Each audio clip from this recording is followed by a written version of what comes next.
જય રણછોડ માખણ ચોરના ગગનભેદી નાદ સાથે શ્રદ્ધાળુઓ ડાકોર તરફ પદયાત્રા કરી રહ્યા છે। ત્યારે મહેમદાવાદના કેસરા પાસે આવેલ હનુમાનજી મંદિર નજીક અનોખો સેવા કેમ્પ શરૂ કરવામાં આવ્યો છે। આ સેવા કેમ્પમાં પદયાત્રીઓને આઈસ્ક્રીમ અને જીરા સોડાનું નિઃશુલ્ક રીતે વિતરણ કરવામાં આવે છે, જેનો મોટી સંખ્યામાં પદયાત્રીઓ લાભ લઈ રહ્યા છે। સાથે જ આ કેમ્પમાં ચા નાસ્તો, રાતના સમય ખીચડી કઢી તેમજ આરોગ્ય અને આરામની વ્યવસ્થા પણ કરાઈ છે।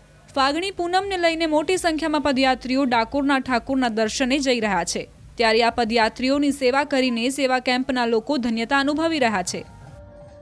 ચા નાસ્તો તેમજ ગરમીના સમયની અંદર આઈસ્ક્રીમ અને શરબતનું પણ વિતરણ કરવામાં આવતું, ત્યારે અત્યારે આગળ આઈસ્ક્રીમનું વિતરણ કરવામાં આવે છે। જે પ્રકારે તમે જોઈ રહ્યા છો તે પ્રકારે કે જે શ્રદ્ધાળુઓ છે તેઓ જય રણછોડના નાદ સાથે અહીંયાથી આઈસ્ક્રીમને ખાઈને જઈ રહ્યા છે। એના જે ટ્રસ્ટી છે તેમની સાથે વાત કરીશું। શું આપનું નામ અને કેટલા સમયથી આ સેવા કેમ્પ ચાલે છે? હું મનીષ મહેતા, અધ્યક્ષ છું સમસ્ત બ્રહ્મ પરિવાર ટ્રસ્ટમાં। આજે આ લગભગ 6ઠું વર્ષ છે જે અમે આ ભંડારો કરી રહ્યા છે ડાકોર જતા પદયાત્રીઓ માટે। અને અહીં આગળ અમારા મંદિરે અમે દરેક જાતની સગવડ રાખેલી છે। યાત્રીઓને આરામ માટે ગાદલા, કુલર, પંખાની પણ વ્યવસ્થા છે, નાહવા માટે બાથરૂમની પણ વ્યવસ્થા છે અને ફ્રેશ થવા માટે લેટ્રિન બાથરૂમની પણ વ્યવસ્થા કરવામાં આવેલી છે।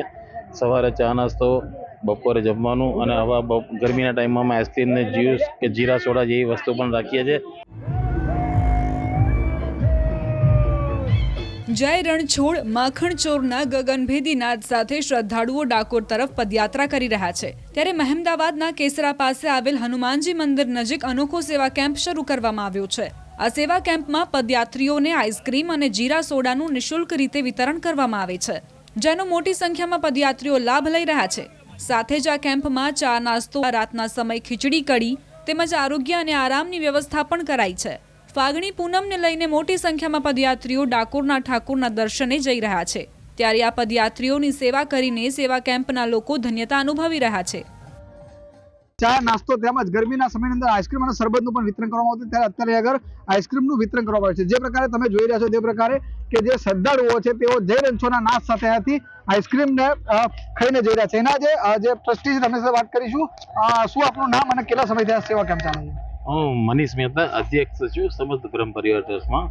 આજે આ લગભગ 6ઠું વર્ષ છે જે અમે આ ભંડારો કરી રહ્યા છે ડાકોર જતા પદયાત્રીઓ માટે। અને અહીં આગળ અમારા મંદિરે અમે દરેક જાતની સગવડ રાખેલી છે। યાત્રીઓને આરામ માટે ગાદલા, કુલર, પંખાની પણ વ્યવસ્થા છે, નાહવા માટે બાથરૂમની પણ વ્યવસ્થા છે અને ફ્રેશ થવા માટે લેટ્રિન બાથરૂમની પણ વ્યવસ્થા કરવામાં આવેલી છે। સવારે ચા નાસ્તો, બપોરે જમવાનું અને આવા ગરમીના ટાઈમમાં આઈસ્ક્રીમ ને જ્યુસ કે જીરા સોડા જેવી વસ્તુ પણ રાખીએ છીએ।